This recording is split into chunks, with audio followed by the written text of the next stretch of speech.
Hello, everyone. My name is Jordan Hart. I am the online editor with Labels and Labeling magazine, and today I am here with Karis for the next installment of our Young Manager series. So, hello, welcome to Labels and Labeling, our YouTube channel. Could you go ahead and give us a brief introduction of who you are and what you do? Sure. I'm Karis Copp, and I am honored to be referred to as young for this interview. And yeah, I guess technically I'm owner of Karis Copp Media, but I wear a number of different hats and work with different businesses to basically help them kind of achieve their content needs across kind of PR and marketing. And I kind of keep my hand in on the journalism side as well. So, could you give us a run through of all the things you are involved with in print? Because I know you do some work with Girls Who Print and with FuturePrint, and you just kind of pepper yourself throughout the industry. I do. How long have you got? I've got lots going on. So yeah, like you said, I'm lucky enough to work with loads of amazing businesses. I do work with FuturePrint, and I've kind of stepped up, the work I'm doing with them since they've had so many successful events, during the last year. I have worked with Girls Who Print and Print Media Center. I'm really lucky enough to work with that. It's really fun projects and initiatives on that side. And again, mostly kind of reaching those content goals. I'm writing, I'm covering all different mediums and just helping businesses kind of tell their stories, really. And I won't name everybody I work with, but I will say it's a real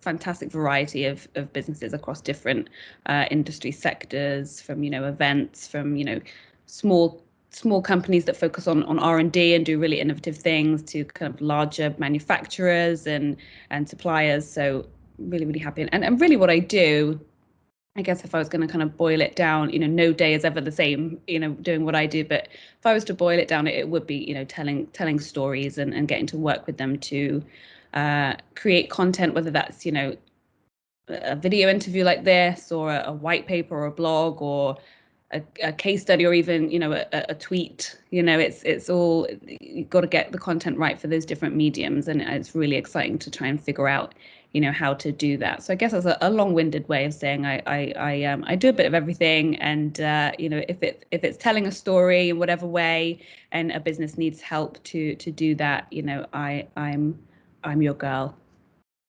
Yeah. And FuturePrint is how I first saw you kind of floating around the internet. And they have put out a ton of content for those who might not be aware, especially since the pandemic, just videos upon videos, wonderful virtual events. So tell me a little bit about what kind of spurred that, because you kind of came out right out the gate as soon as the pandemic started with, wonderful virtual content. So talk me through that. Yeah, and that's what it was. I think it was, at the beginning of the pandemic, we didn't know what was going on, did we? Events were kind of being cancelled left and right. We were really in uncharted territory. We didn't know when it was going to be over, or what was going to happen. And I think FuturePrint, Marcus and Fraser, who run FM Future and FuturePrint, have worked with events for a long time, and they just wanted to give their kind of colleagues a chance to communicate with the audience when there was, when that was lacking. And I think they didn't overthink it. They just thought, we want to give out this free content, let's put together the platform and get it out there. And I think that was one of the good things. I think lots of people were kind of taking that minute to sit back and think, oh God, what are we going to do? And they just thought, people need to be communicating with their audiences now. So here's a way to do it. And we got great feedback, from that. And yeah, I think it kind of, it spurred them on to adapt it and build on it. And I think, looking at the numbers from that first event, what they actually found was, it was actually, I think, around 57% were 18 to 35, and 45% of attendees were female. And, that was really interesting, because that's not a normal, trade show. Those aren't trade show numbers if you're looking at, Right. how young people and women. And I think that led us to kind of the October summit, dedicating a whole day to young guns in print, and celebrating young people in the industry and helping them connect with each other as well. So that was great. I think it really, what we found with these virtual events is it democratizes that information and lets everybody access Absolutely. it and gain that knowledge. And I think with each one, what they did, which was really interesting, is really look at the numbers, get feedback from the community, because FuturePrint is a community, and people are really honest about, well, this didn't quite work, we'd like to see more of that. And then the viewing figures speak for themselves. This was the most interesting thing, and I think they really take that information and harness it and use it to make the next one even better. So I think that's what's really resonated with people, and it's been fantastic to work on all those events. And speaking of the Young Guns in Print, that was one of the first sessions I ever saw you, and you did a discussion with 2 other young women about what it's like to be a young woman in print. And that's actually my next question for you. What has been your experience as a young woman in print? You're not necessarily in the more traditional side of it, and like that you work for one company and are following that track, but you're definitely involved. Yeah. And again, love being referred to as a young woman in print. You're a spring chicken, lady. A spring chicken. Thank you so much. Being a young woman in print. I won't say it's completely without challenges. There's been times I started in this industry in 2015, and I felt patronized and uncomfortable at times, not to take this down a negative path, but I think it's worth, it's a male dominated industry. I think it's worth addressing that can be an issue. And I think, however, we talked about Girls Who Print earlier. There's so many fantastic, community groups like that. There's, Women in Print from Print United Alliance, and here in the UK, there's Women in Science and Graphics, Women in Packaging. There's so many great groups that help women, come together and share their experiences and empower each other as well. So I think that is fantastic, and I think it is. The tide is turning. There's more women in positions of leadership. We're a long way from where it needs to be, but I think things are heading in the right direction, and I think that's great to see. Yeah, Deborah Korn was one of the first people I interviewed for another series on this channel, and she just does amazing work with Girls Who Print and inclusivity in the industry as a whole. So there's definitely movers and shakers who are kind of changing things up a bit. Yeah, and that's great.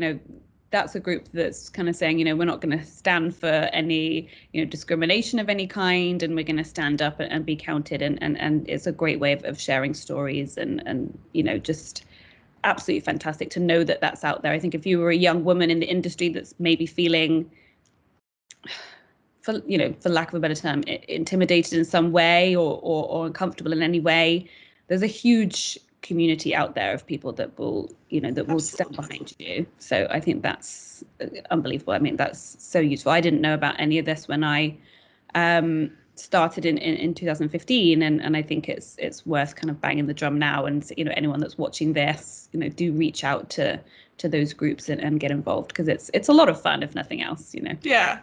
If any young women are watching, join the Girls Who Print LinkedIn group. You'll make some friends. You'll see that you are by no means alone in this industry. Yeah, and that's a global platform, and there's also lots of individual groups in individual countries as well. So once the pandemic's moved out of our way and we can meet up in our countries, I'm sure there'll be opportunities to kind of network in person and meet people in real life. So I would recommend it. So on a more, I guess, positive up note, what is your favorite part of the industry? My favorite part of the industry, I think, staying on that theme that we were just touching on then, that sense of community is fantastic. On a personal level, I think, you meet incredible people. It's everyone's willing to help each other out. I think probably when I started, I was not as confident as I am now to say I have no idea what this means or what this is. Yeah. And now I kind of think I can go, I don't understand this, and someone will explain it to you, or they'll try and realize I'm a lost cause. Either way, they'll try and I think that's great. And I think, and you will need that because things keep adapting. That's probably another one of my favorite things in the industry is, it's not boring, is it?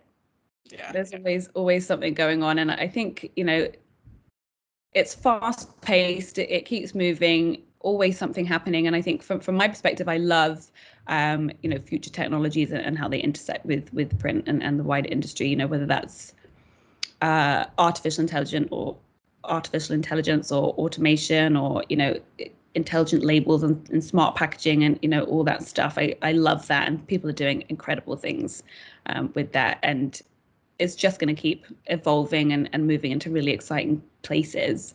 And I think, there's people that have been in the industry for decades that will go to a trade show and be absolutely blown away. And so I don't think it's ever gonna stop, moving forward. And yeah. Did that also? I can't remember where the question started, but those are some of my favorite things in print. You got there. You covered it all. So on a more personal level, as we've all had so much time at home this past year during the pandemic, did you pick up anything fun? Did I pick up anything fun? Did you No. cook? Did you craft? Did you stretch? Yeah. Well, the funny thing is, when it started, I thought, and everything's shut. I thought, right, okay, I'm gonna become fluent in Spanish, and I'm gonna become a gourmet chef, and it's gonna, it's just gonna be amazing. And I did none of those things, but I think what I did do was kind of get better at carving out that space for yourself. I think, whether that's, I don't know that I picked anything up fun, but I kind of learned to make that time, whether it's putting on a face mask and reading a book with a glass of wine, or going for a walk, or, an hour of yoga, I think self-care has been so important over the last year, because it's not just, oh, you're working from home or things are shut. It's, it's a global pandemic. Everybody's more stressed and anxious. I think it was easy to forget that at times, because you're in it, you're living it. I think we'll look back and be like, wow, how did I handle that on a day-to-day basis? So I think for over a year. Yes. Oh my goodness. How naive we were when they were shutting down events. 2 weeks. Yeah, it's like, well, this event's postponed, but I'll be at events in June, and you think, So I think that's been important. I think that, and I'm quite proud of that, really, to have not got too overwhelmed. There's been moments where it's been close, and especially it's like, I've been really busy over the last year, and I think just making sure that I've been taking care of myself, and that we're taking care of each other. That's my Miss World answer. I think that's what's really important at the moment is looking after yourself. So that's a long way of saying I didn't really do anything. It's okay. I thought I'd be fluent in Spanish too, and here we are. Yeah. But yeah, I've enjoyed taking that time out of the last year, but I'm going to enjoy even more when everything's back properly open and we can travel and get back together and be together in person. Yeah, absolutely. Me time is great, but we might be verging on too much me time at some point. Us time would be great about now. Yeah. Well, thank you so much for sitting down with me today. And where can people find you online if they want to get in contact or have any questions? Sure. You can find me Karis Copp on LinkedIn. I'm at Karis Copp Media on Twitter. And I'll just keep popping up all over the place as well. You can go to kariscoppmedia.com as well. Or email me at karis@kariscoppmedia.com. Get in touch. I'd love to. And once you see her, she does continue to pop up. You'll see her everywhere. There we go. Well, thank you for your time, and we look forward to seeing more of you in the future. Of course. Thank you for having me.